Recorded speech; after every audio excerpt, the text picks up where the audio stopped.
ಇವತ್ತು charges frame ಮಾಡ್ಲಿಕ್ಕೆ 17 ಆರೋಪಿಗಳು ಕೋರ್ಟ್ ಹಾಲ್ ಆಗಿದೆ. ಹೌದು ಅಲ್ಲ, ಇವತ್ತು ಆಕ್ಚುಲಿ ನಾನು ಅಪಿಯರಿಂಗ್ ಫಾರ್ ಪವಿತ್ರ ಗೌಡ, ಏನು ನಿಮ್ಗೆ ಗೊತ್ತಿದೆ. ಇದೇನಾಗಿದೆ, ಇವತ್ತು ಚಾರ್ಜ್ ಆಗಿದೆ.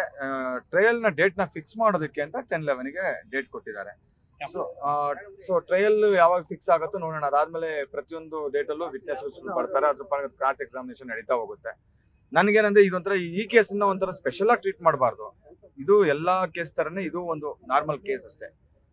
ಅದೇ ತರನೇ, ಯಾಕಂದ್ರೆ ಇದೊಂದು ಒಂಥರ ಹೈಪ್ ಆಗಿ ಹೋಗೋದ್ರಿಂದ ಇದೊಂಥರ ಅದನ್ನ ಬೇರೆ ತರನೇ ಒಂದು ತಗೊಂಡು ಇದೊಂಥರ ಸ್ಪೆಷಲ್ ಕೇಸ್ ಆಗಿ ಟ್ರೀಟ್ ಮಾಡಬಾರ್ದು ಅನ್ನೋದು ಒಂದು ಕೋರ್ಟಲ್ಲಿ ಕೂಡ ನಾವು ಹೇಳಿದ್ದು ಕೂಡ. ಯಾರು ಒಪ್ಕೊಂಡಿಲ್ಲ. ಯಾರು ಒಪ್ಕೊಳ್ಳೋ ಪ್ರಶ್ನೆನೇ ಬರೋದಿಲ್ಲ. ಅವ್ರ ಇನ್ವಾಲ್ವ್ಮೆಂಟೇ ಇಲ್ಲ ಅಂತ ಅಂದಾಗ ಒಪ್ಕೊಳ್ಳೋ ಪ್ರಶ್ನೆನೇ ಇಲ್ಲ.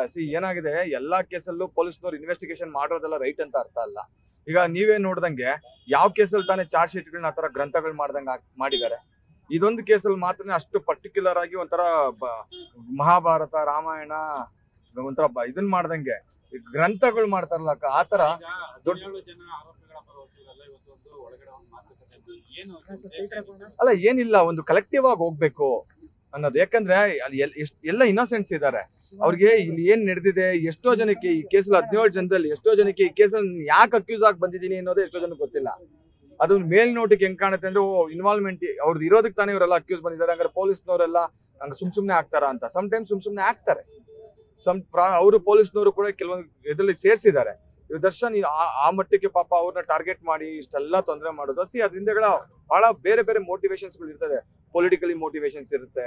ಅವ್ರನ್ನ ಕಂಪ್ಲೀಟ್ಲಿ ಟಾರ್ಗೆಟ್ ಮಾಡಿರ್ತಾರೆ. ಯಾವ ಕೇಸಲ್ಲಿ ತಾನೆ ನೀವೇ ನೋಡ್ದಂಗೆ ಇವತ್ತು ಕರ್ನಾಟಕದಲ್ಲಿ ಎಷ್ಟು ಕೇಸಸ್ಗಳು ಸೆಷನ್ ಕೋರ್ಟ್ ಅಲ್ಲಿ ಬೈಲ್ ಆಗತ್ತೆ, ಎಷ್ಟು ಕೇಸು ಹೈಕೋರ್ಟ್ ತನಕ ಕಡೆ ಪಕ್ಷ ಪಕ್ಕದಲ್ಲಿರೋ ಹೈಕೋರ್ಟ್ ಅಲ್ಲಿ ಹೋಗಿ ರಿಜೆಕ್ಷನ್ಸ್ ಹಾಕೊಳ್ಳಲ್ಲ.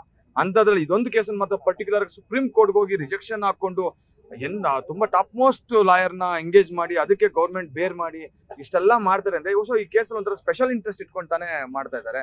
ಅದು ಇಂಟೆನ್ಷನ್ಸ್ ಏನು, ಕಂಪ್ಲೀಟ್ಲಿ ಇದ್ರಲ್ಲಿ ಇರ್ತಕ್ಕಂಥವ್ರನ್ನ ಟಾರ್ಗೆಟ್ ಮಾಡಿ ಒಂಥರ ಇಟ್ಸ್ ಕಂಪ್ಲೀಟ್ಲಿ ನನ್ನ ಅನಿಸಿಕೆ ಪ್ರಕಾರ ಒಂಥರ ಪೊಲಿಟಿಕಲಿ ಮೋಟಿವೇಟೆಡ್ ಕೇಸ್ ಇದು. ಕಂಪ್ಲೀಟ್ ಆಗಿ ಅವ್ರನ್ನ ಟಾರ್ಗೆಟ್ ಮಾಡಿರೋದ್ರಿಂದ ಹಿಂಗೆಲ್ಲ ಆಗ್ತಾ ಇದೆ. ತಗೊಂಡ್ ಹೋಗ್ಬೇಕು, ಒಂದು ನಮ್ದೇನಂದ್ರೆ ಒಂದು ಕಲೆಕ್ಟಿವ್ ಆಗಿ ಹೋಗ್ಬೇಕು ಅನ್ನೋದು ಅಷ್ಟೇ. ನಾವು ಇವತ್ತೊಂದು ಡಿಸ್ಕಷನ್ ಮಾಡಿದ್ ಕೂಡ, ಬೇರೆ ಏನು ಇಲ್ಲ. ನೆಕ್ಸ್ಟ್ ವಿಟ್ನೆಸ್ಗಳು ಬರ್ತಾರೆ, ವಿಟ್ನೆಸ್ಗಳು ಒಂದೊಂದೇ ಎಕ್ಸಾಮಿನೇಷನ್, ಕ್ರಾಸ್ ಎಕ್ಸಾಮಿನೇಷನ್, ಚೀಫ್ ಅದು ನಡೆಯುತ್ತೆ. ಯಾರು ಬರ್ತಾರೆ, ಯಾವಾಗ ಆಗತ್ತೆ ಅನ್ನೋದು ಡೇಟ್ ನ ಫಿಕ್ಸ್ ಮಾಡ್ತಾರೆ ಅಷ್ಟೇ. ನ್ಯೂಸ್ ಫಸ್ಟ್, ನಿರ್ಭೀತಿಯಿಂದ ನಿಮ್ಮ ಪರವಾಗಿ.